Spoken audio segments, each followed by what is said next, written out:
How's it going, everybody? Hope you're all having an amazing day. In this video, we have some confirmed information to go over regarding Hogwarts Legacy's PC requirements from the low end all the way up to the high end, as well as some details on how the game is going to perform on consoles. If this video helps you out at all, then help me out by hitting that like button, but let's go ahead and cut this plug and get right into it. Starting off with the minimum or low end specs, you're gonna need 64-bit Windows, and this carries across all the way on the board. But when it comes to the CPU, you're gonna need an Intel Core i5-6600 or an AMD Ryzen 5 1400. You're also gonna need 16 gigabits of RAM, which carries through across all of the specs.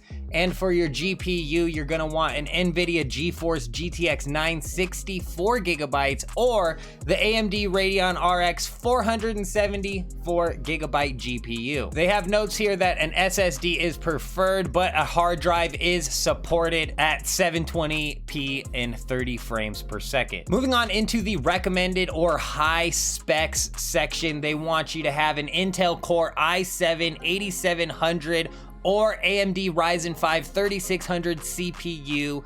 And for your GPU, you're gonna need an NVIDIA GeForce 1080 Ti or the AMD Radeon RX 5700 XT or the Intel Arc A770. And on the notes here, they say you're gonna want an SSD for 1080p 60 frames per second. I think I'm actually in this bracket right here with my AMD GPU. Let me know down in the comments which bracket you fall in, but it's nice to see I haven't quite been booted to the minimum specs yet. Moving on into ultra specs though, you're gonna want an Intel Core i7-10700K or an AMD Ryzen 7 5800X. But you're gonna want 32 gigs of RAM for the Ultra and the Ultra 4K specs, keep that in mind. And for a GPU, you're gonna want a GeForce RTX 2080 Ti or the AMD Radeon RX 6800. And finally, we have the last requirements here for Ultra 4K specs. We have a CPU requirement of Intel Core i7-10700K